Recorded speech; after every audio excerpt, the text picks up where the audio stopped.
In the summer of 1944, Soviet soldiers pushed through the gates of a Nazi camp in occupied Poland, and what they found stopped them cold. Hardened Red Army veterans, men who had survived some of the bloodiest battles in human history, broke down and wept. Journalists invited to document the scene could barely hold their cameras steady. They had stumbled onto a place where death wasn't just a byproduct of war. It was an industry. And running that industry, with a grin on his face and a whip in his hand, was one man. His name was Erich Muhsfeldt. And when justice finally caught up to him, it came in the form of a rope. Before we go any further, if you're new here, welcome to Untold War Stories, the channel that pulls history out of the shadows and puts the truth on screen. Hit that subscribe button right now and turn on notifications, because the stories we tell here are the ones the history books don't have the stomach to print. You don't want to miss what's coming next. The date was July 23, 1944. The Soviet 8th Guards Army was advancing rapidly through German-occupied Poland, and in their path sat a complex of barracks, barbed wire, and concrete buildings on the outskirts of the city of Lublin. It was the Majdanek concentration camp, and it was still nearly intact. Unlike later liberation scenes where the Nazis had time to destroy evidence, Majdanek was captured so quickly that the Germans couldn't cover their tracks. The gas chambers were still standing. The crematoria still held ash. Warehouses were packed with shoes, clothing, and personal belongings stripped from victims. Soviet officials immediately invited foreign journalists to walk through the grounds and see the evidence with their own eyes. The footage and photographs that emerged from Majdanek became the first visual proof broadcast to the world of what the Nazi regime had been doing behind closed borders. It was a turning point. The Holocaust was no longer a rumor.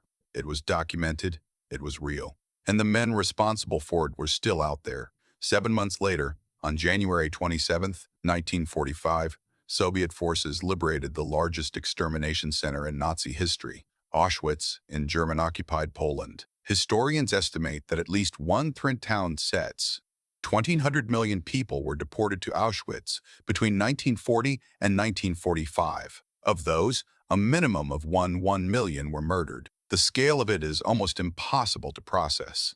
But behind those numbers are individual killers, men who chose every single day to participate.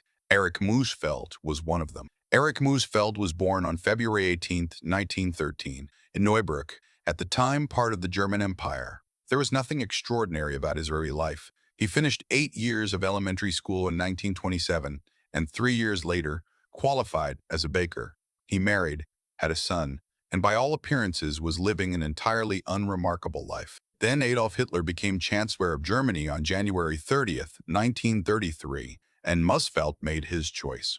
That same year, he joined the SA, the Nazi paramilitary force. By 1937, he had moved up to the SS. By 1939, he was a full member of the Nazi Party. And when World War II began on September 1, 1939, with Germany's invasion of Poland, Muhsfeldt was ready to serve the regime. In January 1940, he was absorbed into the SS division Totenkopf, the Death's Head units.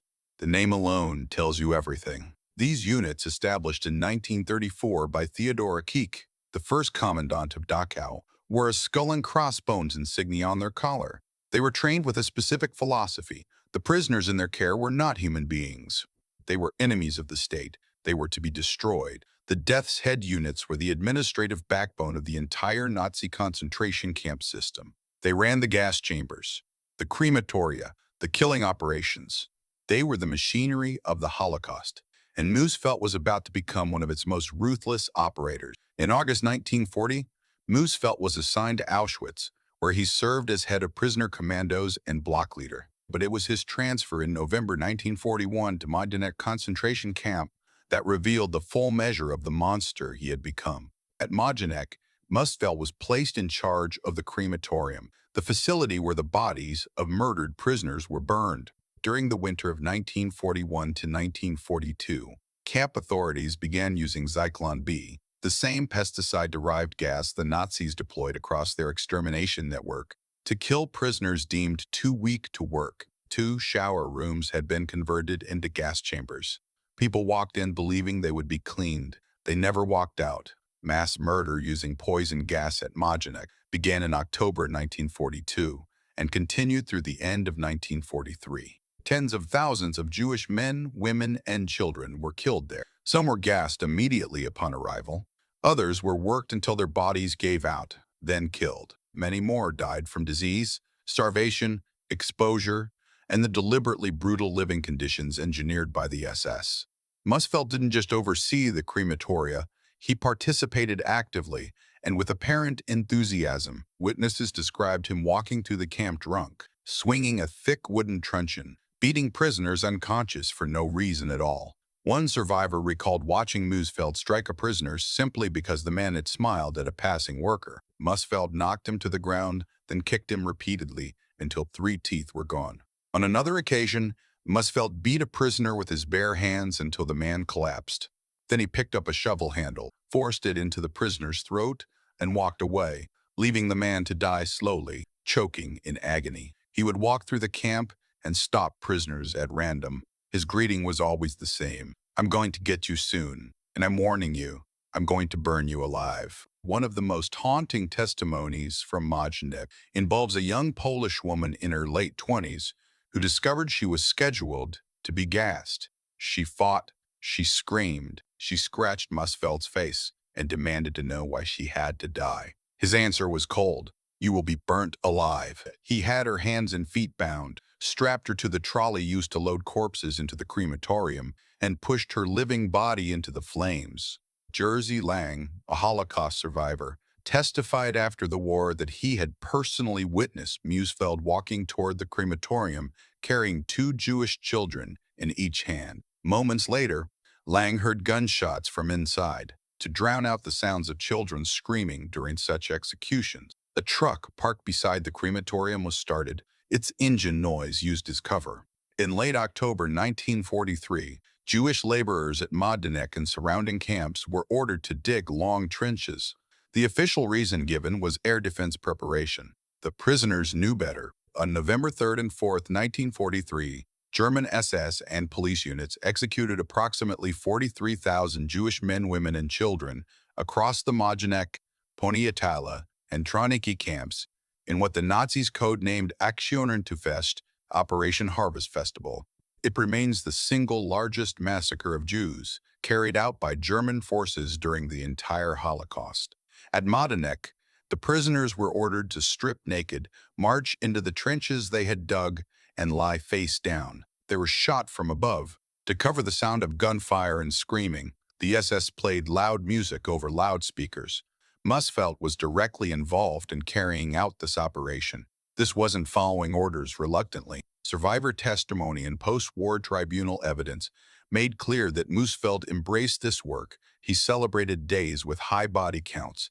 He was described by multiple witnesses as visibly pleased when large numbers of people were killed. In May 1944, Muhsfeldt returned to Auschwitz, specifically to the Birkenau subcamp, the largest component of the Auschwitz complex and the epicenter of Jewish extermination. His assignment: supervise the crematoria during the mass deportation and liquidation of Hungarian Jews. Between May and July 1944, over 430,000 Hungarian Jews were deported to Auschwitz. The majority were gassed within hours of arrival. The crematoria were operating at absolute capacity. Muhsfeldt's unit was seen beating women to death with metal rods.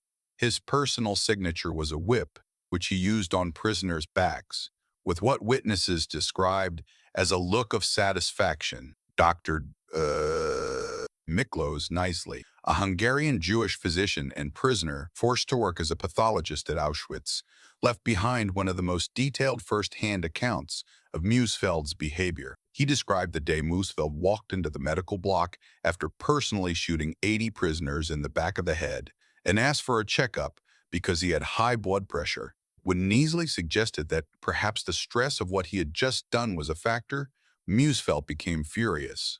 "It makes no difference to me," he said, "whether I kill 1 prisoner or 80. If my blood pressure is high, it's because I drink too much." Nicely also documented one of the most heartbreaking events in Auschwitz's documented history. A 16-year-old girl somehow survived the gas chamber, an almost impossible occurrence. Muhsfeldt personally pleaded with Muhsfeldt to spare her life. The request was denied. The girl was shot in the back of the neck. In August 1944, Muhsfeldt was deployed to the front lines and participated in the fighting in Hungary. He was wounded, and in early April 1945 was transferred to Flossenburg concentration camp in Bavaria, a facility known for brutal conditions, suicides among prisoners, and regular executions. Muhsfeldt arrived just as the camp was being evacuated before Allied forces closed in.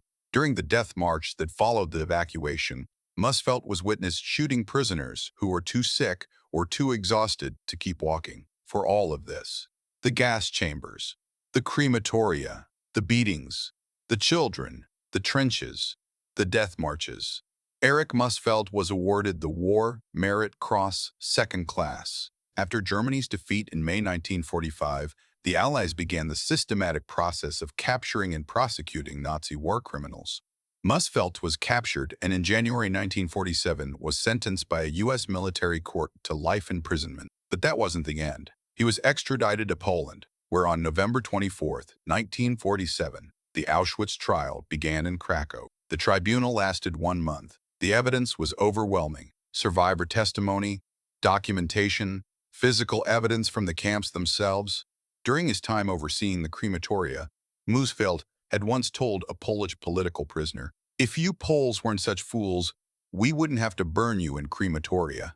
In the end, it was a Polish court that had the last word. The Polish Supreme National Tribunal found Erich Muhsfeldt guilty of crimes against humanity and sentenced him to death by hanging. On January 24, 1948, Erich Muhsfeldt was executed at Montelupich prison in Krakow. He was 34 years old. His body was donated to medical students at the University of Krakow for anatomical study. According to Dr. Krakowiak for anatomical study, Muhsfeldt's family did not escape the war's consequences either. His wife was killed in an Allied air raid. His son was sent to the Russian front. There were no tears shed for Erich Muhsfeldt, not one. History doesn't forget, and neither do we. Here on Untold War Stories, we exist to make sure the names of the victims and the faces of the perpetrators are never allowed to fade into silence. If this story moved you, if it made you angry, if it reminded you why this history must never be forgotten, then share this video right now. Let someone else know this story exists. Hit subscribe, turn on notifications, leave a comment below telling us which story you want us to cover next. Justice came for Erich Muhsfeldt, but there are more untold stories waiting. We'll see you in the next one.